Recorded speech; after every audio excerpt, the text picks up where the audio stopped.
আসসালামু আলাইকুম রহমতুল্লাহ।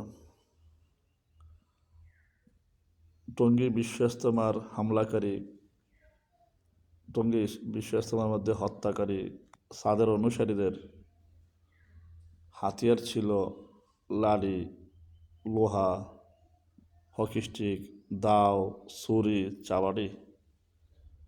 এখন বর্তমানে হাতে সাদের অনুসারীদের অর্থাৎ সাতপন্থীদের মূল হাতিয়ার হলো মিথ্যা কথা। কারণ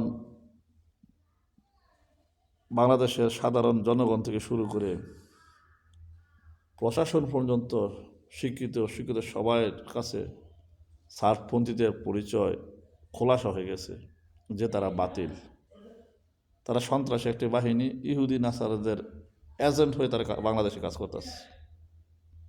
তাই মোহতারাম বায়দস্ত বাজুর্গ, এখন তারা তাদের পিঠ বাঁচানোর জন্য, তাদের অস্তিত্ব টিকে রাখার জন্য তারা যার তার নামে যে কোনো সময় যে কোনো মুহূর্তে মিথ্যা কথা বলতেছে।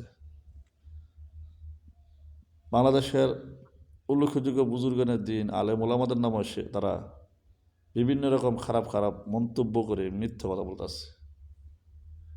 তা আসুন আমরা এই সমস্ত সাতপন্থীদের আগে পরিচয় জানবো যে কে কথাটা বলতেছে। যদি দেখেন সাদের কোনো লোকেরা সাতপন্থীর কথা বলতেছে, মনে করবেন এই কথার মধ্যে অবশ্যই মিথ্যা কথা আছে, সত্য নাই, তাই তাদের কথা বিশ্বাস করবেন না। কারণ তারা এই বাংলাদেশে টিকে থাকতে হলে তারা মেন অস্ত্র হিসাবে মিথ্যা কথা বেছে নিয়েছে। আসসালামু আলাইকুম।